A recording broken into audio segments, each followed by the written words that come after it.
Good morning, all.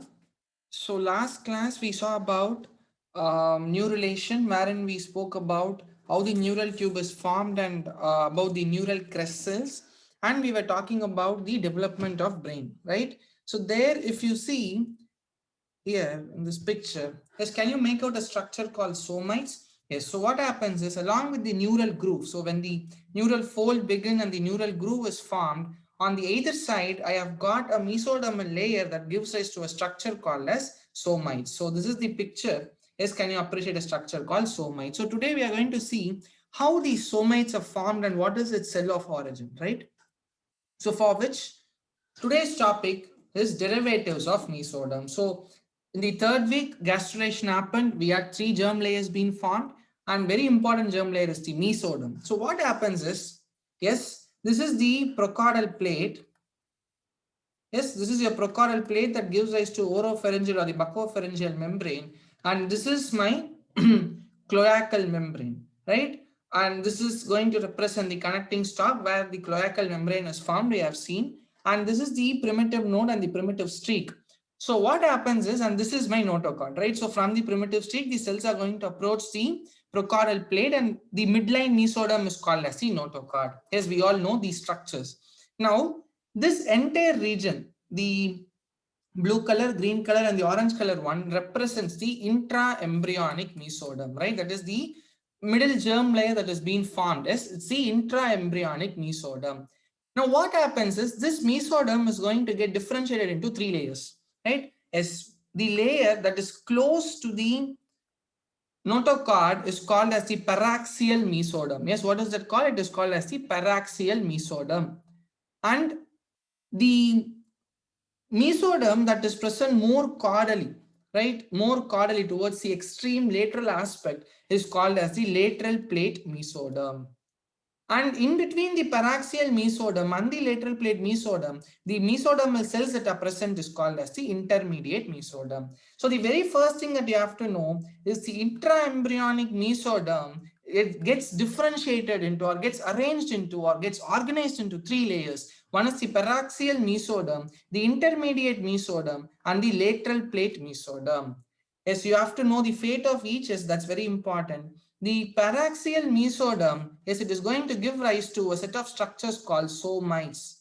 Yes, that is the topic of today's class. The intermediate mesoderm, yes, it is going to give rise to genitourinary system. We'll be dealing it as a separate video. It gives rise to genitourinary system.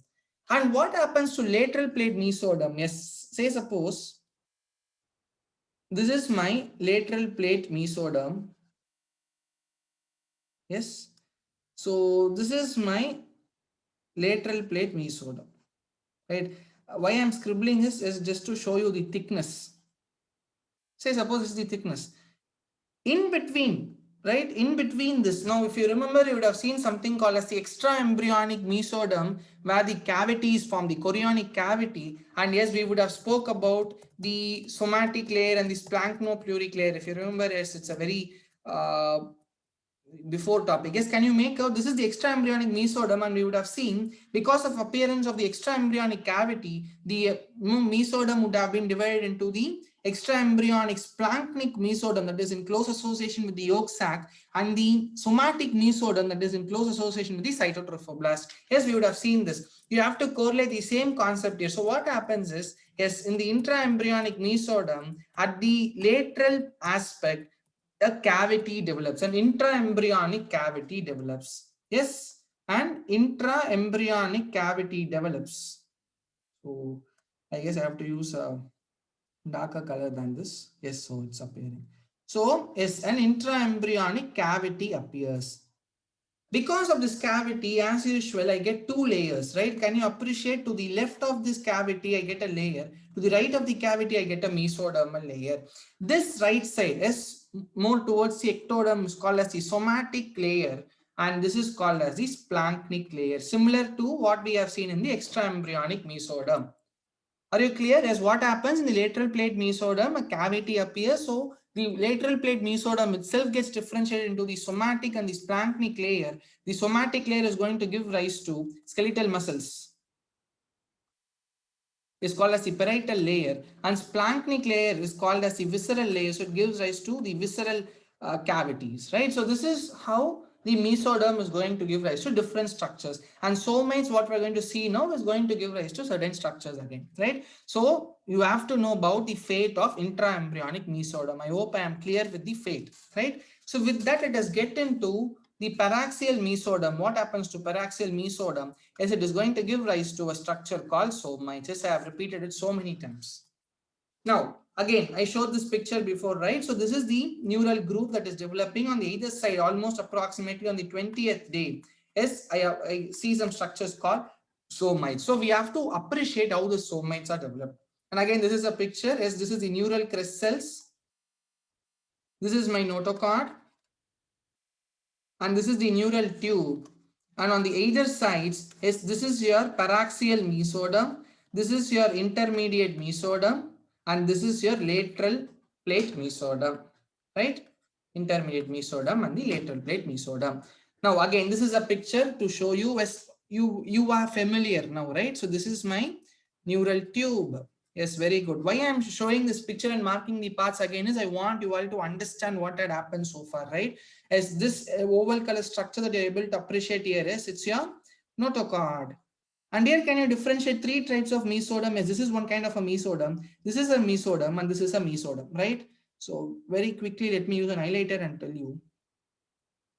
Don't worry, I'll try to keep up the time. So this is one layer of mesoderm. This is another layer of mesoderm. This is another layer. Yes, what are they? Very good. You all will know by now. This is my paraxial mesoderm where I have somites. This is the intermediate mesoderm, and this is my lateral plate mesoderm. Yes, so this is how the somites will appear. So along with the neurulation, the somites are going to appear. So we will see how this is formed. Yes, very important.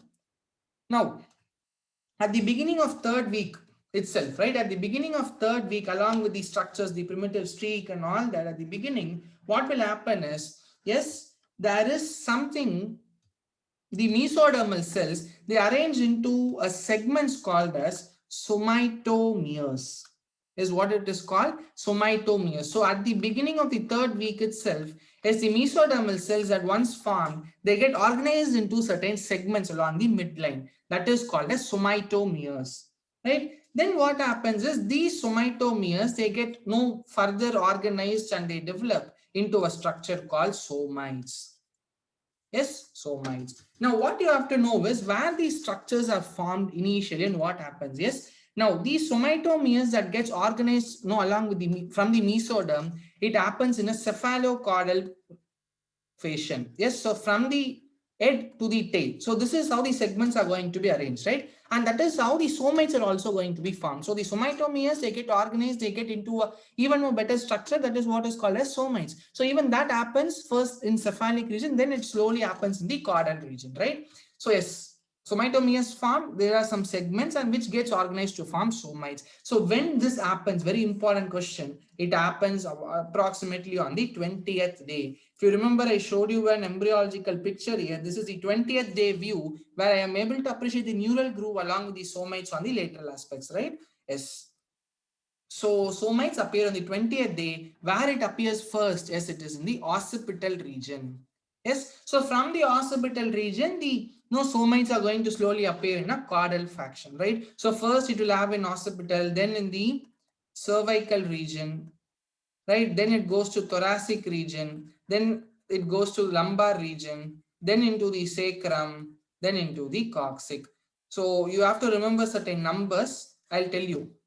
So from the 20th day, the somites are going to appear, and from then the numbers are going to increase gradually. And based on the number of somites, I can determine the age of the fetus. Yes, how? Let us see. So this is the picture that you have to know. Just see the lower limits alone. Yes, 20th day, the first somite. 21st day, 4. 22, yes, there are approximately around 7 to 10 somites. 10, 13, 17. So if you see this pattern, approximately every consecutive day, there are about 3 somites that increase in number. Right? Approximately 3 somites are added every consecutive day. So almost if you take during in the approximately around the 35th day, that is the end of the 5th week, I'll be able to see 42 to 44 pairs of somites. Is very important, right? Approximately around 42 to 44 somites will be seen on the 35th day. Right, so what is the concept here? First somite on the 20th day, on the consecutive days, you have to add 3 pairs of somites. So on the 35th day, I get 42 to 44 pairs of somites. Now, they ask you the number. As I told in the previous slide, the somites first appear in the occipital region, then I'll be seeing them in the cervical region, then the thoracic region, lumbar region, sacral region, finally coccyx region. Yes, I'll tell you a simple trick to remember. I hope you all know 4 tables, right? Multiplication tables. What is 4 ones are? 4 ones are 4, 4 twos are 8, 4 threes are 12. So you have 4 somites in the occipital region, 8 in cervical, then 12 in thorax. Then 5 table. 5 ones are 5, again 5 ones are 5. Finally, coccyx, you will have around 8 to 10. This is a simple trick to remember. The distribution of somites at different levels, right? So occipital 4, caudal, cervical 8, thoracic 12, lumbar 5, sacral 5, and coccyx you will have 8 to 10. So there are approximately 42 to 44 pairs of somites formed. But what happens is what happens out of the formed somites, some of the somites from the occipital region, some of the somites from the occipital region and the coccygeal region will disappear. What happens is some of the somites from the occipital region plus coccygeal region will disappear, and remaining somites are going to undergo further development. Yes, remaining will undergo further development. So what you have to know about somite is it is a derivative of paraxial mesoderm. First point. Second point, it is appearing as initially segments from the beginning of third week, and those segments are called somatomeres that appears in a cephalocaudal fashion. Then these somatomeres are getting organized into a well-developed structure called as somites that appears first in the occipital region on the 20th day. From then it starts appearing in a caudal fashion from occipital to cervical to the thoracic to the lumbar to sacrum and the coccyx. So every day around 3 pairs of somites are getting added, and by this I'll be able to identify age of the fetus. If suppose we do an ultrasonogram and I appreciate around 26 somites, yes, so the age of the fetus can be somewhere close to 28th day, right? If I see 33, right, it will be 29th day. So this is how I'll be able to predict the age of the fetus. So somite is very important. You have to know this concept, right? Yes, very good. Now let us see how the somite is getting different. It has formed, so it has to have some role, right? Now somite, initially it is going to be like a ball-like structure. This is what Langman says. He says initially, since it is a mesodermal layer, the somites are going to appear as a ball-like structure. Then it is going to undergo epithelialization. Is what it undergoes? It undergoes a process called epithelialization. So continuously the epithelial cells are getting added, and they are getting organized, and they form a donut-like structure on either sides of the neural tube. So this is the neural fold, and this is the, so on either side you will be having a paraxial mesoderm, right? So on either sides, what happens? The ball-like somite undergoes epithelialization to form a donut-like structure, and that is called as the somite, right? So the first thing that happens is epithelialization. Once this epithelialization is happening, and then we have got a ball-like structure, then it undergoes a mesenchymal differentiation, right? What is mesenchyme basically? Is mesenchyme is a tissue that is going to give rise to all your cartilage, bone, all that. That is a mesenchymal derivative, a fibrous tissue, a cartilaginous tissue. All these are mesenchymal derivatives. Okay. So what happens is some of these cells are going to undergo a mesenchymal transition, and those cells are called as sclerotome. Yes, those cells are called as sclerotome. Right. Just observe this picture. I'll tell you in short. Right. This will be a bit confusing, but I'm going to tell you certain terms here. So what happens? Epithelialization had happened. Somite is getting a donut-like structure. After that, it undergoes some mesenchymal changes, and I get certain cells. Yes, can you make out? Something called sclerotome, something called as the dermomyotome. So what happens is somite basically it gets differentiated into 3 layers. Just have this simple idea, it is more than enough. One is called as the sclerotome. Yes, Another one is called as the dermomyotome. Right? Dermomyotome. So we call it as a dermatome. So we'll see how it is organized. Is I'm going to give you a very simple picture now. So just see, this is my ectoderm and this is my endoderm, and I've got, yes, what is this? This is my neural tube, and I've got one more mass. This is called as your notochord. Right? I don't want to mark these structures again and waste my time. So this is the neural tube, notochord, ectoderm, endoderm. Now on the either side, I've got the paraxial mesoderm, that is somites. Yes. I saw this in Google, but I don't want to have that picture again and explain you with the picture. So if I draw, it will be easy for you to know, replicate the same thing in exams, right? So this is the somite now. So what happens to somite is very good. Observe, last 3 minutes I'll complete. It gets differentiated into two parts, right? The somite, it gets differentiated into two parts. Yes, what are they? Yes, can you name them? Very good. It is sclerotome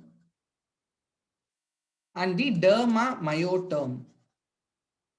Dermamyotome. Now you have to know what happens to each of these layers, right? Everything has got a purpose. This, what is the purpose of sclerotome? It's a very important purpose. What happens is, the scleroderms are best friends. Yes, best friends, yes, they usually come together. So what happens is, scleroderm from either sides of the somite, yes, see, listen carefully. The scleroderm from the either sides, yes, from the either sides are going to meet with each other. Around the neural tube and the notochord, the sclerodermal cells are going to meet each other. Right? And this scleroderm that is going to meet each other form a ring-like structure and give rise to vertebral column. It is going to give rise to the vertebral disc. Right? So this is what the purpose of scleroderm, right? So it meets on either sides and it is going to give rise to vertebral disc. Now, dermamyotome. What is the meaning? Myotome means what? Is muscle. So this myotomal component of the somite is going to give rise to muscles. And the derma is going to give rise to dermis of the skin. As you all know, the skin has got an epidermis, which is a derivative of ectoderm. Then underlying, you will have the dermis. So that is given by the mesoderm. Yes, paraxial mesoderm. That is the dermatome from the mesodermal origin. Right? So scleroderm giving rise to vertebral disc, myotome giving rise to all the muscles, and the dermatome is going to give rise to dermis of the skin. So this is what somite does, right? So somite is going to take care of all the musculatures, right? And it is also going to give rise to the dermis and along with the vertebral disc. Right? Yes, things have become very simple for you. Yes, very good. Now, if you ask me any muscle in our body, yes, myotome muscles, this is concerned with your. Now, this myotome, you all know the intraembryonic mesoderm has got two parts, right? If you remember, I told in the previous slide, yes, the lateral mesoderm, we saw it gives rise to two components, the somatic and the splanchnic, right? The somatic is concerned with the skeletal muscle. Yes, this mesoderm is concerned with the visceral muscle. Please do not get confused, right? All the visceral smooth muscles are coming from the myotome from the mesoderm. All the skeletal muscles are from the lateral mesoderm. Yes, I hope I did not confuse. Let me write it in a statement. The lateral mesoderm, yes, the lateral mesoderm will give rise to two components. One is your somatic component, the somatic layer of cells, and the splanchnic layer. The somatic layer is going to give rise to your skeletal muscles. So your biceps, triceps, all these are skeletal muscles that are given from the lateral mesoderm. Right? The somatic aspect of the lateral mesoderm is that is what is going to give rise to skeletal muscles. The myotome from the mesoderm, right? Myotome is a derivative of the paraxial mesoderm, that is from the somites. And that is going to give rise to your smooth muscles.